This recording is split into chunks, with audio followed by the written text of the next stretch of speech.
This is Covering the Spread, part of the FanDuel Podcast Network.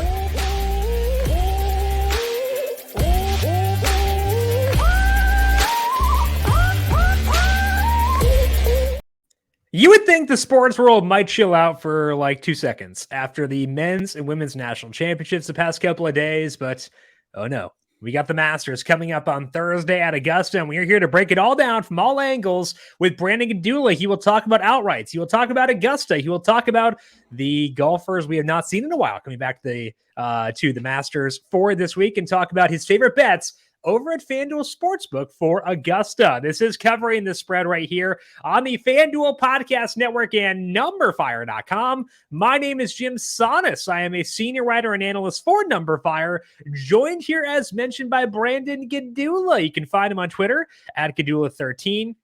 He is the senior managing editor of numberFire.com. Brandon, Masters Week is upon us. How you doing today? Doing great. I don't know how you could be doing poorly if you're a golf fan and it's Masters Week. I know that there's check out the forecast. Maybe that could be a bummer. Potentially. Well, yeah, I guess. Well, now I feel bad. So thank you. Dashed my hopes, Jim. You're welcome. That's what I'm here for. You know, it's always important to know your role. And I know that my role is to dash your hopes. I will say that the rain odds for Thursday at least have gone down. Now a max of like 24% rain odds there. I'm not going to comment on Friday, Saturday, or Sunday. Only you could ruin the Masters, man. That's, again, know your role. I do. I know mine, and I'm very comfortable in that role. I'm on Weather Underground and just got an ad for Kentucky Fried Chicken Nuggets. So, like, you know, I know that's not going to apply to you, but like, you know, it's just I'm here to lift you up through any means possible. Hopefully we'll lift up the listeners by talking about some fun bets they can make for the Masters, breaking that down and getting you ready over at FanDuel Sportsbook. But first, a reminder to make sure you are subscribed to Covering the Spread wherever you get your podcasts. We are here every weekday breaking down MLB, PGA. We talked a lot of college basketball. We'll talk everything across the course of the next couple of weeks. We'll talk some NFL draft betting as well with that thing. So if you want to get those as they are posted, make sure you get the best numbers. Make sure you're subscribed to Covering the Spread wherever you get your podcasts. You can also find us over on the FanDuel YouTube page. If you want to play some DFS for the Masters, FanDuel has you covered with the PGA Mega Eagle, which is now live. Test your knowledge of the PGA Tour by putting together a 6-person lineup while staying under the salary cap and using FanDuel's live scoring feature. Follow along as you compete for a share of $750,000, with first place taking home $150,000, all for just a $15 entry fee. Whether it's household names like Tiger Woods, Jordan Spieth, etc., or some under-the-radar golfers you may like, some golfers maybe Brandon mentions today in the finishing positions and stuff like that, there are plenty of options to help you fill out a lineup as you compete for first place. Thursday will be here before you know it, so submit your lineups today on FanDuel. Eligibility restrictions apply. Go to FanDuel.com or download the FanDuel app for more details. If you want some DFS thoughts on the Masters, we broke that down on the numberFire Daily Fantasy Podcast feed yesterday, also up on the FanDuel YouTube page if you prefer to watch over there. Now, Brandon, before we talk about bets you like this week, it's important to start with the baseline. That baseline is stats, overall numbers. And you've been doing a lot of digging into Augusta, looking at which stats truly matter for this course. Obviously, golfer strength is going to be number one at the list. We want good golfers if you're going to bet them to win at a very tough track. But when you've been doing this digging into Augusta specifically, what have you found? I thought you were talking like bench press and deadlift. Short shuttle, I think, is pretty high up there.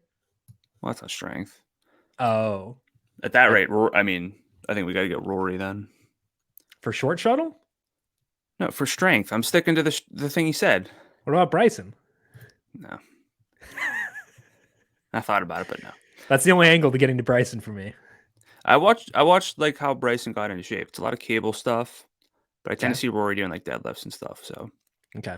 So we're on Rory plus 750. You'd bet him down to 2-1 as a result of strength, correct? You're the one who said strength matters. I don't know if physical strength matters, but I'm just trying to interpret. I don't know what I'm trying to say. I'm going to hand it off to you. All right. So it is a long course. So in a sense, physical strength probably does matter. And one thing that we hear a lot of when it comes to Augusta National is that driving distance matters. And I'm not going to sit here and say that it doesn't help, but driving distance alone is not enough per se to explain a lot of in-round scoring. Over the years, one of the hardest parts of breaking down the Masters is a lack of shot length data. But Data Golf has 2 years of shot length data from the Masters, and usually we want to look at things from a 4-round standpoint for guys who make the cut and try to figure things out from there. But in this instance, I am taking it out on a round by round basis to grow that sample out and say, okay, well, if a golfer played, had 2 strokes gained off the tee, how much did that actually explain the rest of his game? If the driving distance was, 300 yards, how much of that actually explains the in-round scoring? So in that regard, a lot of different individual rounds. And so one thing that did stand out to me is that we hear a lot. Well, I guess I'll stick with distance first. I was going to talk about approach because it matters more, but as far as distance, it's not really like as key in terms of how much it explains in-round scoring as we would like to see. It only explains about 5% over the past 2 years of round by round data, whereas driving accuracy or fairways gained is how I actually framed it in my model there, 7%. But strokes gained off the tee is at 18%, which is still pretty weak. And it's not that big of a surprise because... Is that weak relative to other courses or just weak compared to other categories? Good call. It's about typical for your average course, but it's not super strong compared to other stats. Just because there's more that goes into scoring than just hitting a good tee shot, as we've probably all known from piping one down the fairway and then making I would double. not know about that. But it also trickles down into archetypes of players. Some guys just hit it really far but don't have complete games, which is why when Bryson was at his peak, hitting it as far as he did and playing as well in other areas, like he was a phenomenal putter, strong enough iron player, decent enough around the greens. That's what separates him from someone like a Cameron Champ. And now we have like Cameron Young, who nukes it, but has a complete game.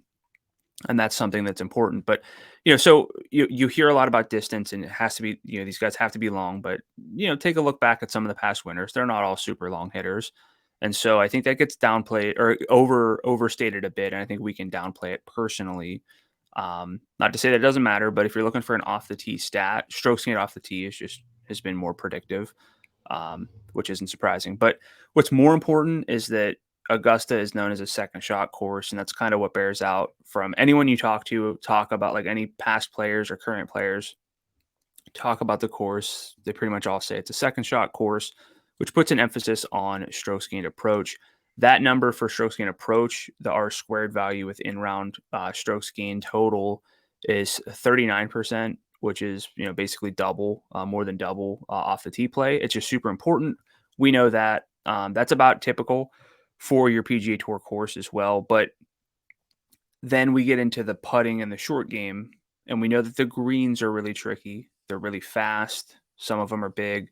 Overall, the course has like slightly larger than average greens for the PGA Tour, but putting itself is actually less.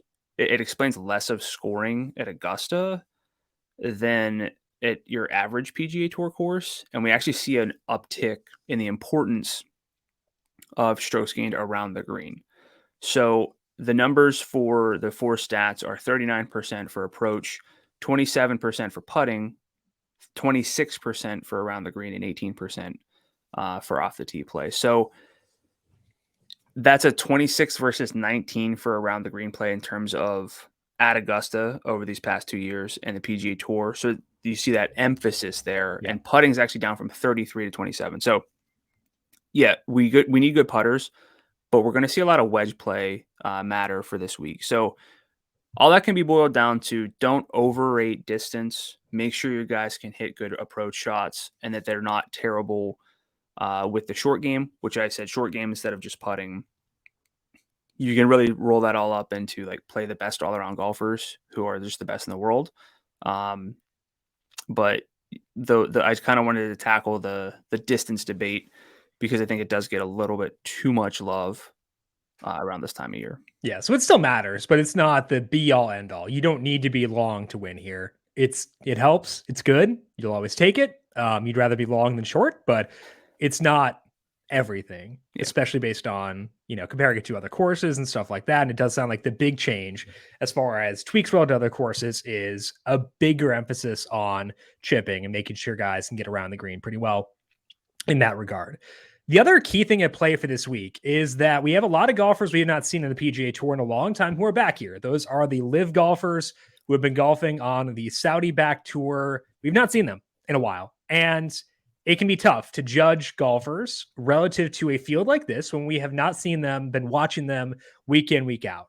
So I want to ask you, Brandon, what process are you using to try to determine the kind of form these live golfers are in when you put them back in a very good field here? So I track round by round live stats for simulations just because I knew that they were going to be in the majors and I wanted to be able to feel confident or at least have a baseline for how they're playing. So I basically have treated this the same that I treat, PGA Tour, DP World Tour, Korn Ferry Tour. So they get the same treatment. That doesn't really help people because I don't have access to like my personal database, but I would strongly recommend in this instance, Data Golf. Their True Strokes Gain query tool does account for things like field strength, and you can just click on Cameron Smith's name and pull up his results. We don't have any granular data there with Cam Smith in terms of how he's gaining strokes, which is unfortunate. It's 54 holes. I'm not going to speak too ill of the product. It still is like professional golf. There are some big names in it, but it's not 72 holes. So you're going to see more variance. The finishing positions alone are impacted by variance in terms of like who has a hot putter. If you have a hot putter over 3 rounds, you're going to finish better than even over 4 rounds where, if the rest of your game's struggling, that separation is going to grow. So just looking at finishing positions is tough, which is why I recommend Data Golf, because they will do the work for you and show how much better a particular player was over those 54 holes on a round by round basis. So a T12 might not be that much different than a T2 in a particular week. So, that's kind of how I'm handling it. Frankly, I'm not interested. Like, it doesn't matter to me too much because I'm not interested in betting any live guys as for outright winners. Yeah. There are a few I don't mind for like top 10, top 20 markets. We'll get to them in a bit, but that's kind of I think we can just like sum it up as do our best. And if you're the type of person who wants to play like a narrative angle and say that these guys are really motivated to prove something, I see the case for it, but I've heard conflicting reports based on certain golfers. Cam Smith doesn't seem like it's an issue. He said no one's ever like been rude to him, but Joaquin Niemann, for example, has definitely wants something to prove. I guarantee you, like Phil Mickelson has something to prove, but just because I want to shoot a 72 doesn't mean that I'm breaking 80 that day. So right. I know these guys are built different, but motivation can only go so far if the skill is a big gap. And it's important to keep in mind, it is the Masters. Motivation is high for everyone. Yeah. So I think that matters too. And I think that the key thing to reiterate there is that Data Golf's field adjusted numbers are free. So if you want to do your own digging and try to identify what kind of form these guys are in, like let's say you have interest in a Cameron Smith at 24-1, you can look at his profile over on Data Golf for free and see that there. So there are free tools available to us to help us bridge that gap and hopefully make better decisions there. The live guys are not among the favorites for this week over at FanDuel Sportsbook. So let's take a look at those right now. Scotty Scheffler, the favorite, he is 7-1. Rory McIlroy is plus 750. Jon Rahm is plus 950. Nobody else shorter than 17-1. So Brandon, when you look at these outrights, let's start here with the big three. How much win equity do they suck up in your simulations? And are any of them actually undervalued at their current odds? So combined, I have this trio of Scheffler, McIlroy, and Rahm taking up 32% of the available wins. That's roughly 10% each, but not exactly. And my specific sim numbers are up on numberFire. But if anyone finds like a market like this, it'd be about plus 215 odds that trio is the winner. But my model specifically thinks that Scheffler and Rory should be 8-1. And look, I don't like to bet stuff that my model doesn't say is a value, but I don't think that's egregious if you want to get access to Scheffler or Rory. It's not like it's saying these guys should be 12-1, and I'm saying it's fine to bet them at 7 or 7.5. Rahm, though, I have him at 9-1. So that's kind of interesting. Now, at the end of our DFS preview for the Masters that we did on Monday, we do win picks, which are not exactly like you can only pick this person for our on-air competition if you bet them. And I picked Scotty Scheffler because I felt most terrified, and I saw that it was close enough value for me to think 7 is fine. If I were to bet one of them, it would be Jon Rahm, so long as the number remains right, plus 900 or better. Rahm, it hasn't been that long ago that Jon Rahm felt unfadeable. Yeah. Now it feels like it's kind of Scheffler who's unfadeable, but there's a good chance that one of these 3 wins, and if I'm betting any of them, it's going to be Rahm. So you mentioned you have him at 9-1 based on your numbers. So the implied odds there are 10%. His implied odds at FanDuel Sportsbook are 9.5%. So about a half percentage point of edge there. I'm guessing based on discussions we've had and just general knowledge of the betting market and how slim outright value tends to be, half a percentage point is actually pretty decent as far as edges go, correct? Yeah. So I compare... So the 9-1 would be rounded. Just makes it simple for me. But I compare my win simulation model to the available odds and look at just the differential in percentage points. 0.5 is substantial. I have Rahm at, let's see here, if this will sort, about a 0.2% boost, which is decent. It's one of the larger of the weeks because finding pure value in golf is not super easy. There is one name that jumps out with over a percentage point in terms of variation, which I like, and we'll talk about him in a second. But yeah, Rahm, and I think too, like anytime you can kind of get access to one of the favorites, like a super favorite that's even reasonable, I'm fine with it. So again, I don't mind. I'm not going to talk anyone out of betting Scheffler or Rory, but if I'm betting one of them, it's going to be Jon Rahm. You mentioned there is a golfer who is showing a percentage point of value for you. Who is that right now at FanDuel Sportsbook? Yeah, it's tough because that's a lot. Yeah. And at a certain point, if anyone's trying to build out a model and they see a huge differentiation, where did I make a mistake? Generally, because someone's wrong. It's either you or like the odds that you're looking at, and you can be as confident as you want, but you should always be willing to think that maybe you're the one with the issue. But I feel good with this one because this particular golfer has been top 25 for I want to say 7 straight starts, has pretty good form at Augusta, finishing 10th, 5th, 38th, 10th, and 35th. And that's Tony Finau at 24-1. My model has him at 19-1. He was as long as I think he got to 32, but he was sitting at 29 over the weekend for sure. I don't really know how you nitpick Finau at this number. He's someone with a length, which again, it's not like, oh, he's just long off the tee and everything else is bad. He's a great iron player. He's a good putter now, which is very, very intriguing.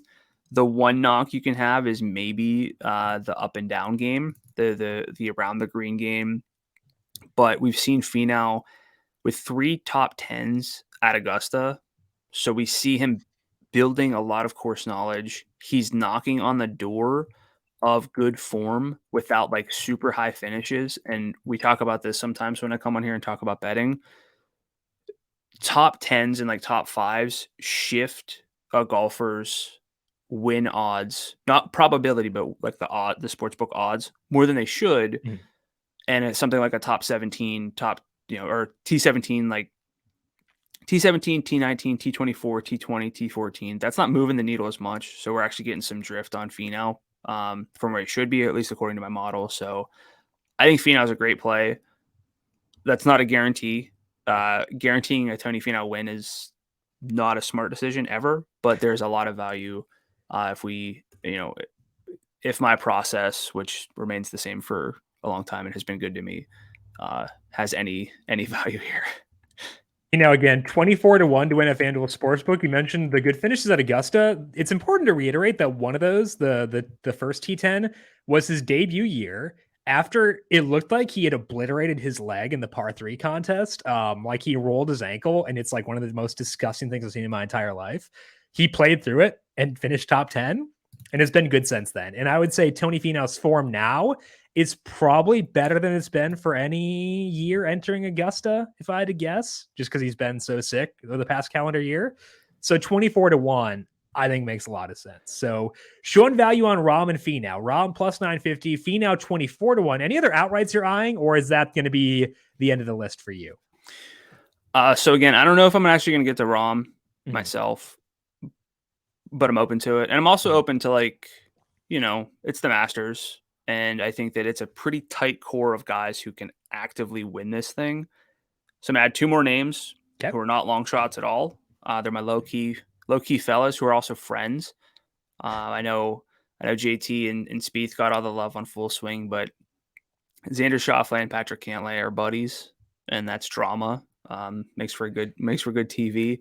But Xander 25-1 and Cantlay 19-1. They both have really good all-around games, which is why a lot of mathematical-based models like them a lot, and which is why my model, which is just based on the math, likes them a lot. Xander might have some demons to overcome with his close call, but he has 3 top 20s, 2 top 3s over the past 4 years. Missed the cut a year ago. As for Cantlay, like another golfer who's probably not getting as much love as he should. Just because, frankly, I don't know. I mean, played pretty well at the match play. Was T19 at the Players, T4 at the Arnold Palmer Invitational, and solo 3rd at the Genesis Invitational.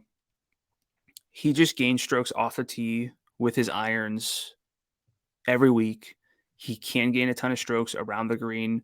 The putter has just sort of been neutral, and I think if he putted better, he'd have some more wins coming in, and we would feel differently about him. Not the best form at Augusta in his career, but does have 2 top 20s and is playing it more. Hasn't putted well the past 2 years now that we have ShotLink data, but that stuff kind of comes with experience. So I think that you can build a case just from the modeling standpoint, but also on top of that, these guys have good cases. And I'm not interested in long shots this week. Yeah, I know it's a small field, but this is such a complete test, and it's so star-studded that I'm not taking on unnecessary risk for outrights. I'll say that for top 10s or top 20s if there are guys that I really want to get access to. And again, too, the top 3 guys are hoarding 32% of the win equity. And that's important to remember, too, as far as betting long shots. So the guys Brandon's considering for outrights: Rahm plus 950, Finau 24-1, the key ones, Patrick Cantlay 19, and Xander Schauffele at 25-1. Now, a small pool of guys can win, Brandon, realistically, but a lot of guys can push for a top 10, for a top 20. Only 88 golfers in the field, top 50 plus ties make the cut. When you look at the non-outrights, the finishing positions, matchups, group bets, nationality bets, whatever it may be, where are you seeing value there? So I got 2 options for 2 different guys. The first is going to, well, I should probably make it the first. I'll swap it.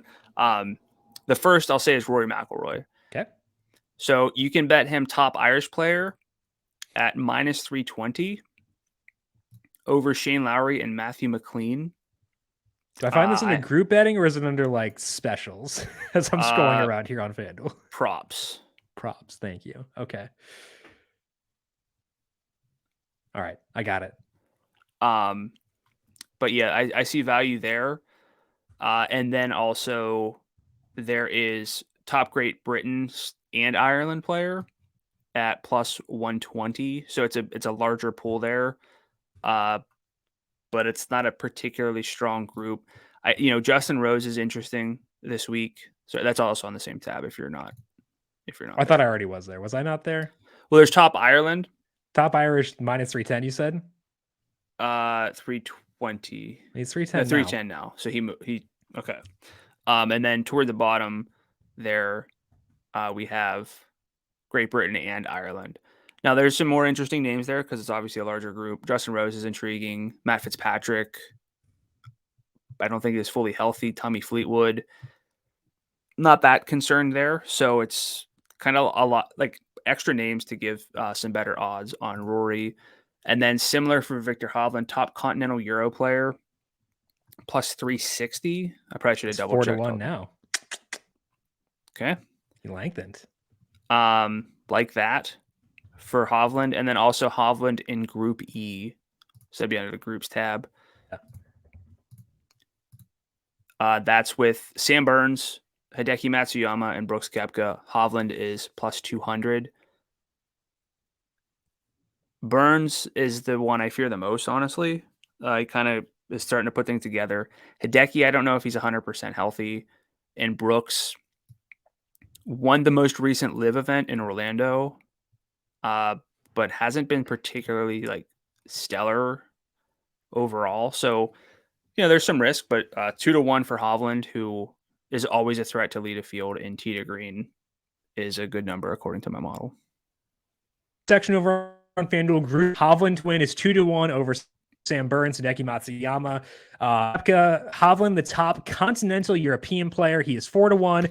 Rory, the top Irish golfer, minus 320. And then Rory, the top Great British or Irish golfer, has lengthened to plus 175. So you can get that one as well. That's via the prop section over at FanDuel Sportsbook. Now, we got a lot of stuff you can bet on this week, Brandon. You've got Tiger Woods specific props. You got tournament specials. You've got everything you could possibly want. So eat your heart out. What else you got? Seeing value at FanDuel for this week. I took a long list, a long look at the list for Tiger props, and I just can't quite get there. It's stuff that I don't have a good grasp on, so I'm gonna bump over to. It's all optimistic stuff. It is, and I want to be optimistic. No. But frankly, I'm not a very optimistic person. You're not going to bet him wire to wire winner at 270-1? I don't think so. Would you bet him to win at 270-1? Yeah, that I would do. Yeah. Okay, cool. But back on the props tab, top former winner, Scotty Scheffler, now plus 155. I initially had it at plus 165, but Scheffler top winner. You can look at the list here. There are a few names that can overtake Scheffler. I think Spieth's very intriguing this week. Dustin Johnson could show up in really good form. Again, I don't know if Hideki's super healthy to the point that he's going to contend this week. Then we have guys who are just either hurt or not in super strong form or unknowable form with like Tiger, Patrick Reed, Adam Scott. And then from there, it really drops off to some of the older winners or guys with even more question marks. So sure, it's like 13 names on the list, but I kind of am viewing it as more of like a 5 or 6 man group combined. So Scheffler plus 155 gets you access to some Scotty Scheffler, even if you don't want to bet him outright at 7-1. Yeah. The top former winners, it's obviously you got Hideki in there, Jordan Spieth, Dustin Johnson, Tiger Woods. It's a lot of guys who are not in the best of form right now, whereas Scheffler is arguably in the best form of anybody in the field. So It's not a long number of plus 155 for Scheffer to be the top former winner, but value is value. I think we have to be okay with that, regardless of where what the odds are as it comes. Anything else stand out to you for this week, Brandon? I guess like top 20 names that I'd be considering. Joaquin Niemann and Mito Pereira, just to give 2 live names out there. We talked about these spent two all day yesterday just pooping on Niemann or on Mito. We even have a head-to-head bet. Yeah. Niemann versus Mito. FanDuel points scored, and now here you are crawling back to my guy. Well, again, not my guy, but the guy I am higher on than you are. I will phrase it that way. We know he's your boy. It's all right, but there are 2. I think they're the 2 live names who I think are like at the right level of. I think there's reasonable form. These guys were always good ball strikers when we had all the shot length data, long enough off the tee as well. But they're like in that, they're not the Cam Smith or DJ where they're still kind of almost being treated as just maybe in a little bit worse PGA Tour form. Yeah. But they're also not like some of the guys who are really struggling on the LIV Tour. Mm-hmm. So I think there's a nice balance there if you want to kind of get some access to the LIV guys. Look at the top 10, top 20 market there. Yeah. If you want that, go ahead. But I do think the values are actually there for them, just straight up ignoring like the narrative angles. Niemann top 20 is plus 210 at FanDuel Sportsbook. Mito Pereira T20 is plus 250. That is all that we have here for this week. Brandon, I want to thank you once again for coming on, talking about the Masters. Enjoy watching. Hopefully there is less rain than I was talking about earlier on. Sorry again to bring it up. My bad. But good luck to you. Good luck with your bets. Good luck with your DFS lineups. And appreciate you coming on as always. Good luck to you as well, Jim. You can find Brandon on Twitter at Gdula13. Check out his simulations he mentioned over at numberFire.com. You can also find our DFS podcast on the numberFire Daily Fantasy Podcast feed. I am on Twitter at Jim Sannes, JimSannes. We'll be back once again tomorrow talking about some Major League Baseball across Wednesday. We'll talk to you all once again then. This has been Covering the Spread right here on the FanDuel Podcast Network.